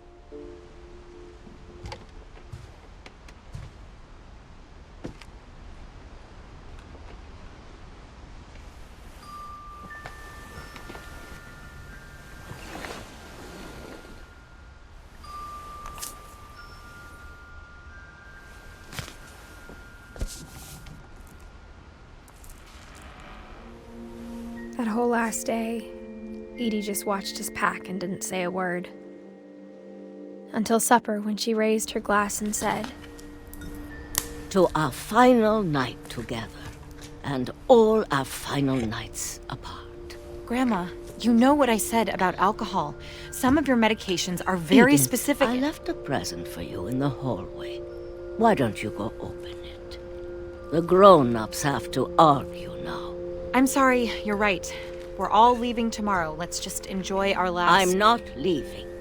Edith, you're excused.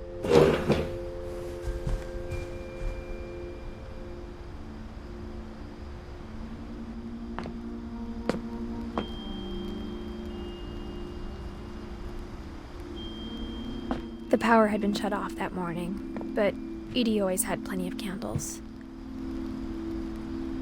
When my mom sealed the library, I don't think she knew about the other entrance.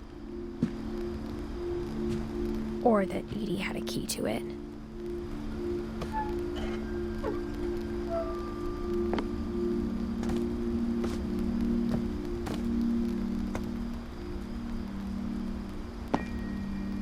That thing you're afraid of isn't going to end when you leave the house.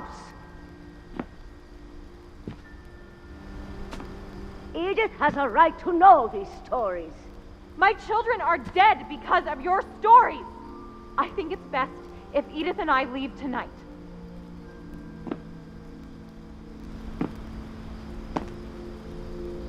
We'll have the nursing home send a van for you in the morning, okay?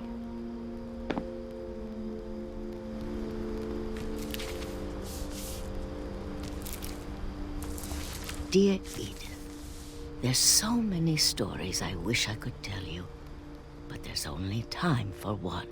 This is about what happened on the night you were born. That night, the tide went way, way out.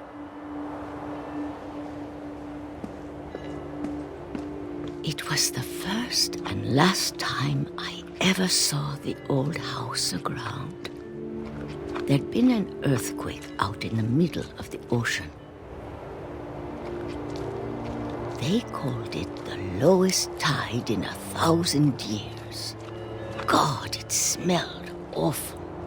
You know, I've seen that house every day of my life.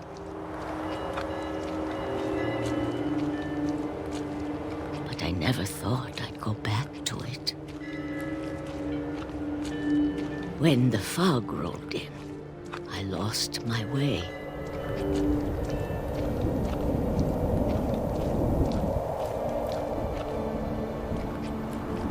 I got turned around.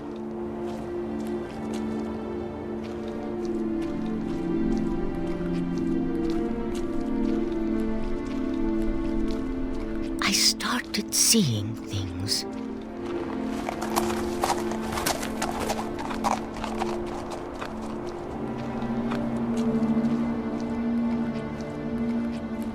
Things I'd forgotten had ever existed.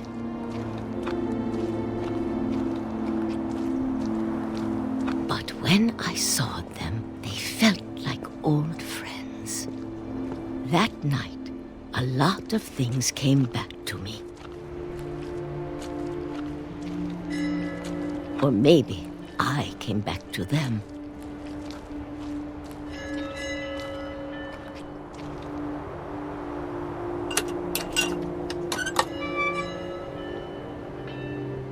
Things I can't explain, but that I need you to try and... Edith, what are you doing in here? It's mine. Edith! Mom, you're gonna rip it! Let go! I kicked and screamed, but Mom dragged me to the car.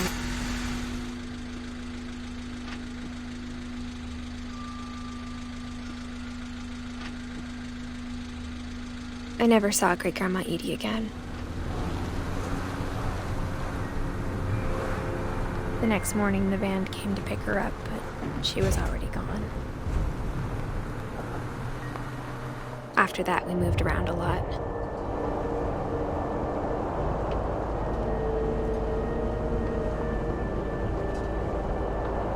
We both tried to make the best of it.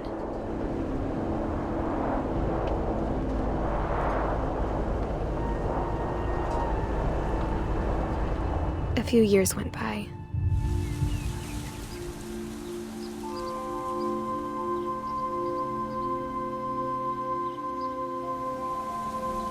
My mom didn't like to talk about it, but she started getting sick a lot. The rest happened pretty quickly.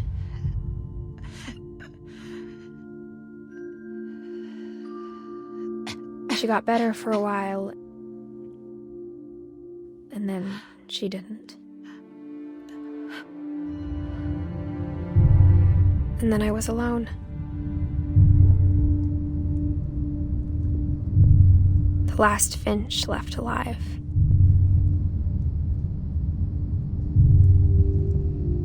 Until I found out about you. I'm still not sure what to tell you about all this. If we lived forever, maybe we'd have time to understand things. But as it is, I think the best we can do is try to open our eyes. And appreciate how strange and brief all of this is.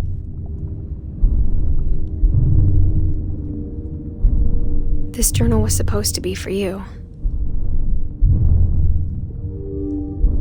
But now I hope you'll never see it.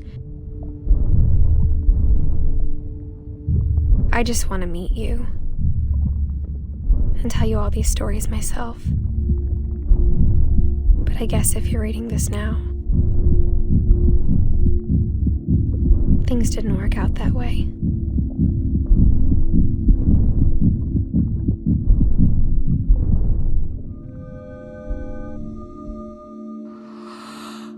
This is where your story begins. I'm sorry I won't be there to see it. It's a lot to ask, but I don't want you to be sad that I'm gone. I want you to be amazed that any of us ever had a chance to be here at all. Good luck.